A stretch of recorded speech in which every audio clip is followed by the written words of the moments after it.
वज़ीर आईटी साहिबा ने फरमाया था ना कि वीपीएन की वजह से इंटरनेट स्लो होता है, तो अभी पिछले सेगमेंट में हम यही बात कर रहे थे, हमारे जो मौजूद गेस्ट हैं वो यही फरमा रहे थे, यही बता रहे थे कि ये पता नहीं उनको किसी ने शायद मिसगाइड किया है उनको। शहजाद भट्ट साहब, क्या ख्याल है आपका प्रेस कॉन्फ्रेंस बारे? बाजवा साहब, प्रेस कॉन्फ्रेंस तो हमने भी सुनी है, असल में उन्होंने बात ही खत्म कर दी है। वो कहती है कि हल्फन कहती हूं कि बंद किया ना स्लो किया। अच्छा, कहती तो वो दुरुस्त है, अगर सेंटर में कोई फायरवॉल मुबैना तौर पर लगा दी है और टेस्टिंग शुरू कर दी है तो कसम तो वो झूठी नहीं खा रही। और दूसरी बात कि अगर आप गौर करें तो वो इंटरनेशनल अफेयर पर अबूर रखती हैं। और जब आप कभी भी जरा गौर करें ना, ये है शिजा है कौन? प्रेस कॉन्फ्रेंस तो आपने सामने देख ली ना। जी। शिजा फातिमा जो है वो ख्वाजा मोहम्मद नईम साहब की बेटी है, बाजवा साहब। और ख्वाजा मोहम्मद नईम साहब बड़े अहम शख्स हैं, वो ख्वाजा आसफ साहब के भाई हैं सके। जी। और वफाकी वजीर दफा हैं। 3 दफा उन्होंने मोहतरमा शिजा साहब को मुंतखब किया, कोई इलेक्शन लुक्शन नहीं लड़ा उन्होंने आज तक। वो सिर्फ मखसूस खवातीन की नशिस्तों पर मुंतखब होकर आती हैं।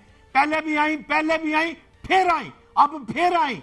उससे कबल उन्होंने जनाब बहुत अच्छी टीचर है, बहुत काबिल एहतराम है, असातिज़ा में उनका बड़ा शुमार है। तो भट्ट साहब, बात ये है कि वो फिर जो कह रही है ना, बिल्कुल ठीक कह रही है, वो फिर दोबारा आएंगी, आप कुछ नहीं कर सकते। ना उनका कोई तल्लक है, ना उनका कोई वास्ता है। वो है जनाब मोहतरम इंटरनेशनल अफेयर पर मुकम्मल अबूर रखती हैं, ये मानता हूं। चलें सर, वो किसी से पूछ के करती होगी, किसी ने उन्हें बताया होगा कि वीपीएन वाला मामला कर दें। एनीवेज, उस पर तो मैंने वो जो वीपीएन की बात थी ना इरफान भाई, उस पर मैंने आना है कि वो जो कह रहे हैं उसको ब्लैक लिस्ट कर देंगे, वीपीएन ही बंद कर देंगे, क्या ये मुमकिन है कि वो कर दें? लेकिन उससे पहले एक छोटा सा सवाल जहन में आ गया कि हम चूंकि चाइना मॉडल को यहाँ पे एम्यूलेट करने की कोशिश भी करते हैं, बात भी करते हैं और इजहार भी करते हैं इस इरादे का, और बहुत सारे अफेयर्स के अंदर। अब यहाँ पे भी ये जो फायरवॉल है ये चीन से ली हमने, चीन ने इतने साल लगा के इसको डेवलप किया, वहाँ ठीक चल रही तो यहाँ ठीक क्यों नहीं चलेगी? ये भी एक आर्ग्यूमेंट आता है। देखिए, आप एक छोटे मोटे सॉफ्टवेयर की बात नहीं कर रहे। फायरवॉल जो है वो कॉम्बिनेशन है मुख्तलिफ टूल्स का, मुख्तलिफ सॉफ्टवेयर्स का। वो कोई एक सिंगल सॉफ्टवेयर नहीं है, ठीक है? और वो कई सालों से बन रहा है चाइना के अंदर। नहीं तो चाइना वो बना बनाया हमने लगा लिया ना। ऐसे नहीं होता, ऐसे नहीं होता। मैं आपको एक बात बताऊं कि आपने अगर अपना ये ऑफिस शिफ्ट करना है ना कहीं, आपकी एक सर्टेन नीड्स हैं, आपका एक सर्टेन इंफ्रास्ट्रक्चर है, तो आप उस बिल्डिंग को कस्टमाइज किए बगैर मोस्ट लाइकली नहीं कर पाएंगे until you design a building according to your need. China ने ये पहले बताया कि फायरवॉल बनी क्यों, पहले ये समझते हैं। उनकी कुछ पॉलिसीज़ थी, सिंपल पुट करते हैं, उनकी कुछ पॉलिसीज़ थी जो इम्प्लीमेंट नहीं हो रही थी। उन पॉलिसीज़ को इम्प्लीमेंट करने के लिए एक सर्टेन वे में फायरवॉल डिज़ाइन की गई, ठीक है? आप उस फायरवॉल को एज सच नहीं यूज़ कर सकते। ऑब्वियसली आप फिलहाल उसका 10-20% बेनिफिट लेंगे, and you know that, I know that, वो क्या बेनिफिट है, वो बेनिफिट लेंगे। फिर उसके बाद उसके बहुत सारे और बेनिफिट होते हैं। फायरवॉल के बहुत बेनिफिट होते हैं अगर प्रॉपरली की जाए, बट ये बहुत टाइम टेकिंग काम है, इसमें बहुत टाइम मुझे आपकी बात से ये समझ आ रही है कि फिर अभी ये जो एक आउटेज हुई है, इंटरनेट स्लो हुआ है, ये कह रहे हैं कि कुछ अरसे में ठीक हो जाएगा, ये कुछ अरसे बाद फिर दोबारा स्लो होगा, आप ये फरमा रहे हैं? देखिए, मैं अपना यहाँ पे ओपिनियन दे सकता हूँ।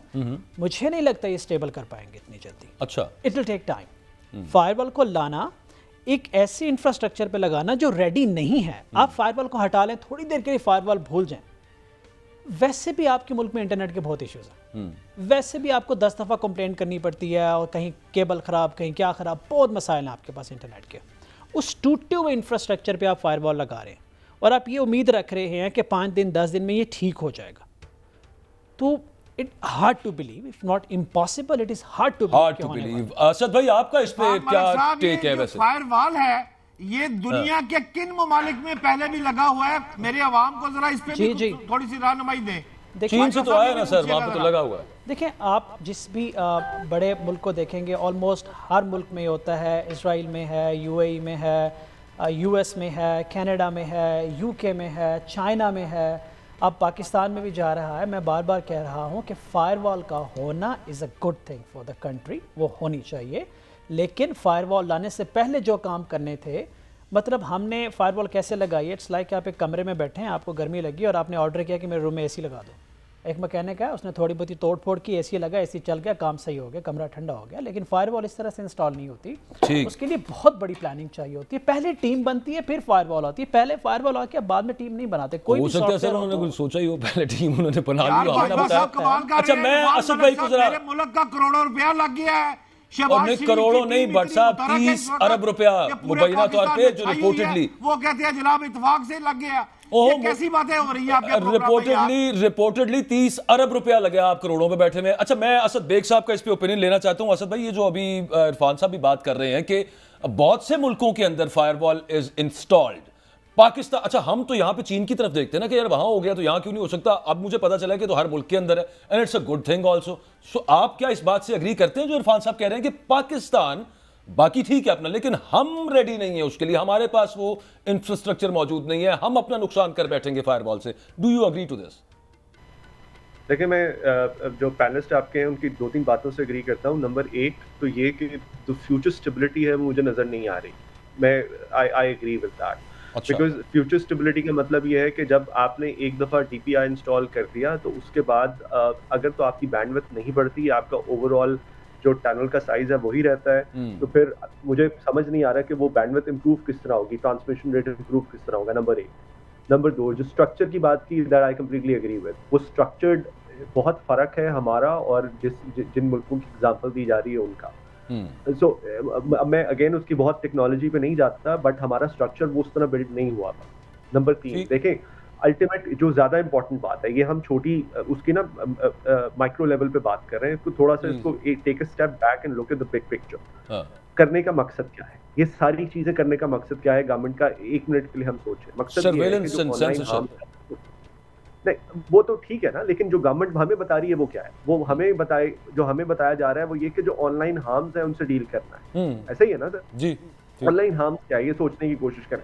ऑनलाइन हार्म्स ये है कि जो एक पेट्रोल हो रहा है ऑनलाइन, हेट स्पीच हो रही है, इंसाइटमेंट हो रही है, यूट्यूबर्स कोट एंड कोट जिनको हम नाम देते हैं कि हर एक अपनी मिस इन्फॉर्मेशन क्रिएट कर रहे हैं, जिनको कर्ब करना चाहिए, दुरुस्त, ऐसा ही है ना सर? अच्छा अब देखें यहाँ पे क्या अब सोचना ये है कि उसको डील करने का वाहिद तरीका ये है कि हम एक कंटेंट फिल्टरिंग सिस्टम का मैकेनिज्म बना दें या एक प्यूनिटिव मेजर ले लें। प्यूनिटिव मेजर का मतलब ये है कि लोगों पे केसेस बनाना शुरू कर दें, उससे मसला हल होगा? मैं ये समझता हूँ सर उससे मसला हल नहीं होगा। देखिए हमारे मुल्क में ये एक पॉपुलर मॉडल बन गया है कि आप एक यूट्यूब चैनल बनाएं और उससे पैसे कमाना शुरू कर दें। कुछ लोगों ने काम शुरू किया, अब उनकी देखा देखी हजारों लोग ये काम करने की कोशिश कर रहे हैं। The problem with that is कि उसके लिए आपको हर रोज एक नई सेंसेशनलिज्म के साथ सामने आना पड़ता है। ऐसे ही ना सर? और जब आप सेंसेशनलिज्म क्रिएट करते हैं तो अल्टीमेटली हार्म्स क्रिएट होते हैं।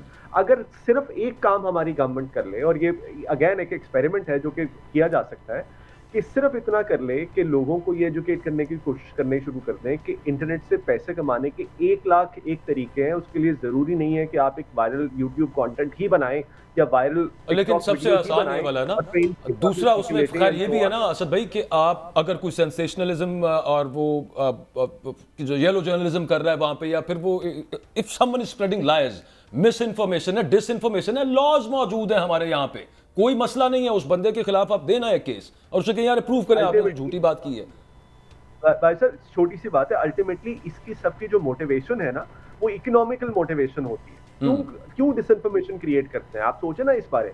वो सिर्फ इसलिए करते हैं कि कहीं ना कहीं से वो इकोनॉमिकली मोनेटाइज हो रही हो। अच्छा मैंने अगले चंक की तरफ जाना है असद भाई, क्विकली मुझे ये बता दें, ये अगला प्लान जो है कि VPN भी हम ब्लॉक कर देंगे, how do you take this move? ये जो प्लान बताया गया है कि जनाब हम VPNs भी व्हाइट लिस्ट बताएंगे, एक ब्लैक लिस्ट कर देंगे बाकी सबको। देखिए अगेन बात फिर वही है कि अल्टीमेटली इसका आउटकम क्या होगा? इसका आउटकम क्या होगा? इसका आउटकम ये होगा, जिस तरह अभी वो बात कर रहे थे कि आपको VPNs की जरूरत पड़ती है अगर आप लेट्स से किसी इंटरनेशनल कंपनी के लिए काम कर रहे हैं, तो डेफिनेटली आपने उनके सिस्टम से कनेक्ट होना है, VPNs के थ्रू ही होगी।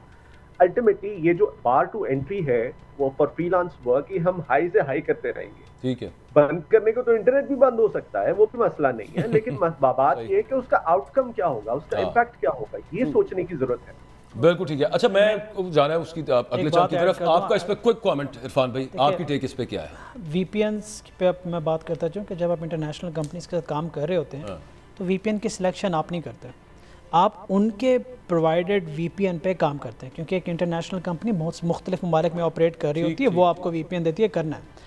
तो अगर ये VPN करते हैं तो हमें करना क्या होगा कि पहले हम इनको दरख्वास्त करेंगे कि हमारे इस VPN को वाइट लिस्ट करें, और इतनी देर में हमारा वो बिज़नेस भी गया। तो समझ नहीं आ रही कि इनको इम्पैक्ट कैलकुलेट नहीं कर पा रहे। सो मैं छोटा सा कमेंट करना चाहूँगा, वो ये है कि ये कोई आम चीज़ नहीं है।